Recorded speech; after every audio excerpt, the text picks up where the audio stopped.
What's up guys, my name's Brandon and today I'll be showing you how to update to Apple's latest major iOS release, iOS 12. So I'm going to be giving you guys some important tips to know before you update to iOS 12, as well as what to expect from iOS 12 and more. So the first thing you want to do is make sure that your phone is actually eligible to update to iOS 12. And this is actually going to be really easy to determine because if your phone could run iOS 11, then it can run iOS 12. So you can see right here my iPhone 7 Plus is running version iOS 11.4.1. So of course it will be able to update to iOS 12 as you would expect from a semi-newer device. Alright, so the next thing is the most important step before updating to iOS 12, and that is to make sure that you have a backup of all of your data via iCloud or iTunes. And I personally prefer iCloud, and I recommend iCloud to everybody just because it's so much easier and quicker, and it's also a lot easier to transfer to different phones without having to hook it up to your computer. And plus, a lot of people don't even have access to a computer on a regular basis, so it just makes sense to use iCloud. Alright, so what you want to do is go into Settings and click on the iCloud part right up in the very top. And from here, you want to go to iCloud and you want to make sure that you have whatever you want to be backed up selected right here. So I want my photos backed up. I want mail, contacts, notes, all these things I have selected, I do want backed up. And so once you figure that out, go to iCloud Backup. And this is where you actually go to back up your phone now. This is where you can see all your iCloud backups, as well as when your last successful backup was. So you can see mine was all the way back in April at 10:23 p.m. It's now September. So obviously I want to do a backup. There's a lot of stuff that'll be on my phone now that wasn't on there in April. So you just want to click on backup now. And this could take anywhere from 30 seconds to 30 minutes, just depending on your speed as well as what it's actually backing up. So you can see mine's only going to take about 1 minute. All right, so I just finished backing up to iCloud. So let's move on to the next step, which is to make sure that you have enough storage space to actually install the iOS 12 update. And you can check this, of course, by going to General,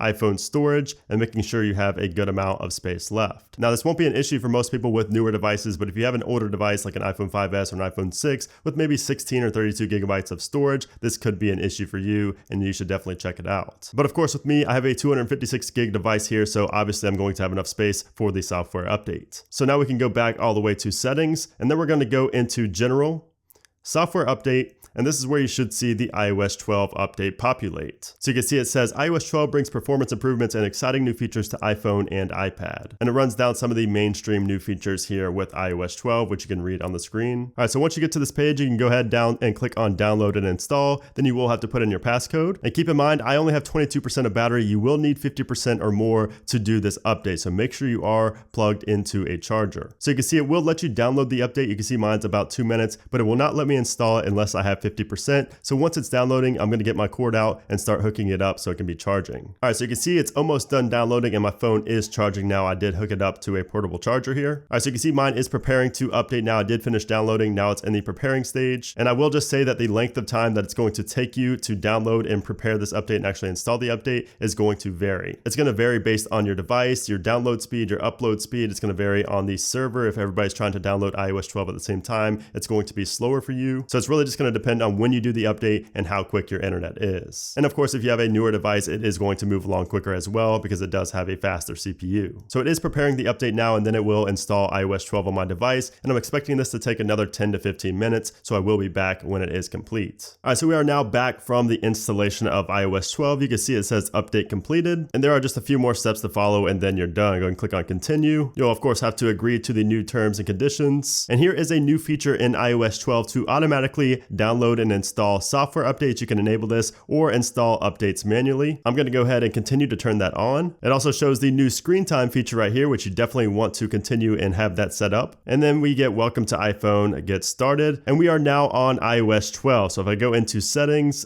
general, about, you can see we are on iOS 12 right there. And there are a lot of new features and changes in iOS 12. And I actually made a whole video talking about the new features and changes in iOS 12, as well as an overall just review of the operating system as a whole. So if you want to see that video, check it out. It's in the cards right now and also down in the description below. But that is pretty much it. I'm going to go ahead and put the new wallpaper on, the new iOS 12 wallpaper on. If we go to stills, you can see that is the new iOS 12 wallpaper right there. I'm going to go ahead and set that as both the lock screen and the home screen wallpaper. It just looks so nice. But anyways, guys, there you have it. That is just a simple guide on how to update to iOS 12 without losing any data. I know a lot of my subscribers already know how to do this. It's pretty basic, but I know there's a lot of people out there that don't really know and want to have, some tips to make sure they don't lose anything, and just overall an overview of updating to iOS 12. So I wanted to make this video for those people out there that needed it. So again, I hope you enjoyed the video. If you did, make sure to give it a thumbs up. Also make sure to subscribe for a lot more content on iOS 12, as well as the new iPhones coming out and all that good stuff. So thanks again for watching, guys, and I'll see you soon.